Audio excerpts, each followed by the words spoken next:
मंच पर विराजे भारतीय जनता पार्टी के परिवार के प्रदेश के मुखिया, हमारे गतिशील प्रदेश अध्यक्ष डॉक्टर सतीश पूनिया साहब, मंच पर विराजे भारतीय जनता पार्टी के अति श्रेष्ठ और दायित्ववान पदाधिकारी, जनप्रतिनिधि, जिन्होंने अलग अलग समय के अंदर इस पार्टी में काम करते हुए जनता की आवाज बनने का काम किया, ऐसे हमारे श्रेष्ठ कार्यकर्ता बंधु और इस शेखावाटी की हदस्थली लक्ष्मणगढ़ में चूरू, सीकर, झुंझुनू से चलकर आए, इस हुंकार रैली का हिस्सा बनकर इस राजस्थान की सरकार को ललकारने आए मोतियों से महंगे किसान भाइयों, शक्ति सुभा माताओं, बहनों और किसान भाइयों, मुझे मालूम है प्रचंड गर्मी के अंदर आप 11 बजे से बैठे हैं। प्रिय शेखावाटी की धरती है, इस शेखावाटी की धरती में अपने हक के लिए लड़ने की जज्बा है। इस शेखावाटी की धरती से परिवर्तन की आंधी खड़ी होती है। आपको इस शेखावाटी की धरती की कसम, जो लोग इधर उधर खड़े हैं, सब बैठे, प्रदेश अध्यक्ष जी की बात सुनकर हम सब लोग जाएंगे। मैं तो सिर्फ एक बात कहने आया हूं, ये जो आज हमने हुंकार रैली रखी है, हम शंखनाद कर रहे हैं सरकार को ललकारने का। और आप सबको मालूम है, शेखावाटी का किसान जब जब बोला है, राज सिंहासन डोला है। इस डोलते राज सिंहासन को हम देख रहे हैं। आज ये जो ज्वाला प्रज्वलित हुई है किसान के हक के लिए, मैं कह सकता हूं ये ज्वाला प्रचंड रूप से जब चहुं ओर प्रज्वलित होगी, कांग्रेस की राख नहीं मिलेगी, कांग्रेस की राख नहीं मिलेगी। मुझे पत्रकार पूछ रहे थे कि 4 साल गहलोत साहब की सरकार पूरा कर रही है, इस सरकार की कामयाबी बताओ, एक ऐसी बात बताओ जो इस सरकार के पास उपलब्धि के तौर पर है। मैंने कहा पहली बार सबसे कम मतों के अंतर से 200 में से एक आदमी का मन बदला, किसान कर्जा माफी के जंजाल में आया, बेरोजगारी भत्ते के मुंह में आया। 0.5% से सरकार बनी, और सरकार बनी तो पहले दिल्ली में खेल चला, मुख्यमंत्री कौन बनेगा। मुख्यमंत्री जी बने, लोग पटरी पर जाकर बैठ गए। वो अंतर्द्वंद जो पहले दिन था वो आज भी जारी है। गहलोत साहब की कुर्सी के पाए हिलते रहे, और इस जादूगर की जादूगरी रही कि इन्होंने जनता के अंदर सरकार अदृश्य हो गई, सरकार का इकबाल टूट गया, प्रशासन पर नियंत्रण टूट गया, फिर भी सबसे कमजोर मुख्यमंत्री अपनी कुर्सी पर बने रहे। सबसे बड़ी उपलब्धि है भाइयों। आज हम जिस जगह पर आए, अभी मैं आ रहा था, प्रेम सिंह जी मुझे कह रहे थे कि आप इस शहर में क्या देखने चले गए थे, लेट क्यों हुए। मैंने कहा मैं प्रेम सिंह जी उस आटा चक्की को खोज रहा था, जिस आटा चक्की का आटा खाकर डोटास राजी का पूरा परिवार इतना कुशागर बुद्धि का हो गया कि सारे के सारे अफसर बन गए। मैंने समझ के पड़े थी। अभी रीट की बात हुई, या रीट की चीट के साथ जो बड़ी बड़ी अट्टालिकाएं कलाम इंस्टीट्यूशन से लेकर जो बड़े बड़े कोचिंग सेंटरों का खेल है, जिसकी सरपरस्ती मेरे क्या हम भूल सकते हैं। मैं समझता हूं कि ऐसे व्यक्ति, हमने कहा कि वह आपकी मांद में आए हैं। आप संसद के मुखिया डोटास राजी आज आपके ताबूत में आखिरी कील ठोकने आए हैं, और साथ में चेताने आए हैं कि इस किसान के साथ अन्याय का रुख बंद कर दो। किसने कहा था जन घोषणा पत्र आपका था? आप पहले कबीना की बैठक में जन घोषणा पत्र को सरकारी दस्तावेज आपने माना। उस जन घोषणा पत्र में आपने लिखा हमारी सरकार बनेगी, हम किसानों की फसल को पुख्ता न्यूनतम समर्थन मूल्य पर खरीदने की व्यवस्था करेंगे। आज सबसे ज्यादा बाजरा हम पैदा करते हैं, पूरे देश में करते हैं, और राजस्थान में सबसे ज्यादा बाजरा सीकर, चूरू, झुंझुनू पैदा करता है। हमारा बाजरा 1300, 1500, 1600, हमारे पड़ोस के अंदर हरियाणा का बाजरा 2350 में। क्या गुनाह किया हमने? अरे हरियाणा में तो बाजरा के साथ बाजार हस्तक्षेप योजना वहां के मुख्यमंत्री ने लागू कर दी। बाजरा सरकार अगर नहीं खरीदेगी तो बाजार दर में और न्यूनतम समर्थन मूल्य दर में जो अंतर है वो सरकार देगी। उत्तर प्रदेश में खरीदा जा रहा है, हरियाणा में खरीदा जा रहा है, गुजरात में बाजरा खरीदा जा रहा है। मैं धन्यवाद दूंगा डॉक्टर सतीश जी आपको।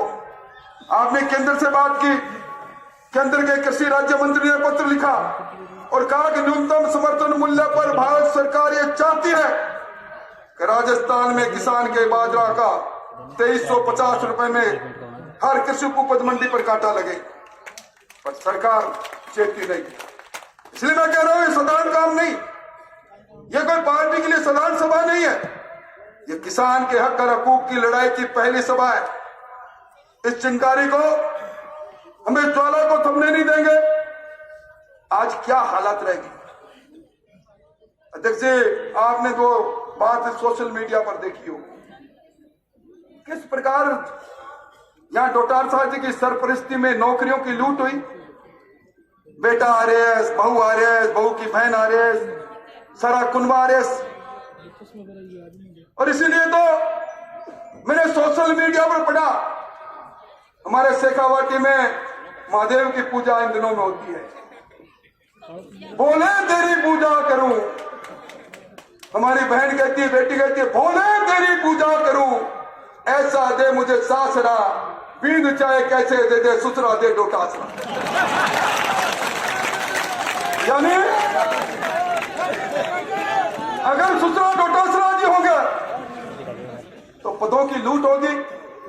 मैं समझता हूं इन सारी बातों का उत्तर सिर्फ एक ही है, जो हुंकार मेरे मन से निकली है वो हुंकार तेरे मन से भी निकलनी चाहिए।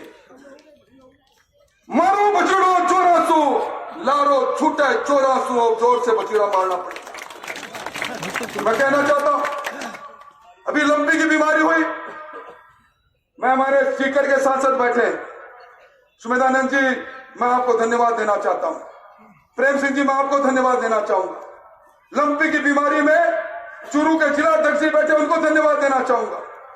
आपने उस बीमारी में गौवंश को बचाने के लिए सामाजिक सरोकारिता के साथ मिलकर उसको गौवंश को बचाने का के लिए कोशिश की। पर वाह सरकार, वाह, इस सरकार के पास गौ सेस के 100 करोड़ रुपए पड़े रहे। हमें ज्ञापन देते रहे, कहते रहे कि गौवंश की दुआ जब निकलेगी, कहते हैं गाय पर जब अत्याचार हुआ था उस समय देवताओं का सिंहासन भी डोल उठा था, नंदी पर अत्याचार, परंतु ये सरकार चेती नहीं। उस समय जब पशुधन बीमा योजना भारतीय जनता पार्टी में चलता था, आपको ध्यान होगा, अभिनेश जी को ध्यान है, हमने विधानसभा में भी पूछा था, वो मुफ्त पशुधन बीमा योजना इस सरकार ने बंद किया। केंद्र सरकार ने लिखा हमारा जो पशु मिशन है उसके अंदर 40% उस बीमा का प्रीमियम हम देंगे। राजस्थान की सरकार चालू करे, राजस्थान की सरकार ने चालू नहीं हुई, चालू नहीं किया। आज कहते हैं 66,000, मैं कहता हूं 6.5 लाख गौवंश काल कलवित हुआ, ये सरकार कलंकित हुई, एक पैसा नहीं मिला। आज किसकी बात करूं मैं? अतिवृष्टि के अंदर किसान की फसल बर्बाद होती रही, हम मांग करते रहे, विशेष गिरदावरी की मांग करते रहे, और हमने कहा कि राज्य आपदा कोष बना है, इसमें 60% पैसा केंद्र सरकार का है, 40% पैसा आपका है, 13,000 करोड़ रुपए आपके पास पड़ा है, स्पेशल गिरदावरी करो, किसान बर्बाद हो गया। सरकार के कानों पर चू नहीं रही। आज बिजली की बात देख ले, जिस प्रकार बिजली की व्यवस्था अंधेरी नगरी चौपट राजा हमने कम कहावत में कहा करते थे, हमने नगरों को इस बार अंधेरों में डूबता देखा। 1.5 साल से किसान ने बूंद बूंद के लिए एसटी के किसानों का डिमांड नोटिस जारी है। विधानसभा में कहा था, आपको अध्यक्ष जी ध्यान होगा, घोषणा की विधानसभा में बजट में फरवरी 2022 तक के सारे आवेदन पत्र किसान के लंबित है, मैं सबको कनेक्शन दे दूंगा, 3,68,000 किसानों को। और अब कनेक्शन चालू किया, एक कनेक्शन नहीं मिला। और इन कनेक्शन के नाम पर ट्रंकी प्रोजेक्ट के बारे में मैं बात करूंगा, बात मेरी लंबी हो जाएगी। पर ट्रंकी प्रोजेक्ट के नाम पर 1600 करोड़ की लूट, कोयला खरीद के नाम पर लूट, बिजली खरीद के नाम पर लूट।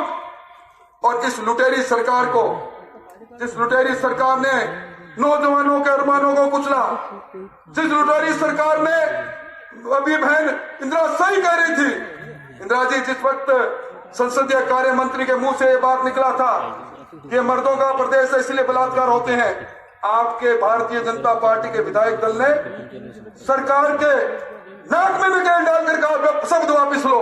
हमने सदन को 1 मिनट नहीं चलने दिया, चूड़ी पहन के नहीं बैठे। इसलिए भाइयों, मैं लंबी बात इसलिए नहीं करूंगा कि डॉक्टर साहब को, सतीश जी को सुनना है, पर एक बात कहूंगा, स्वामीनाथन का आयोग की रिपोर्ट को ठंडे बस्ते में इन्होंने डाला, नरेंद्र मोदी जी ने इसको लागू किया।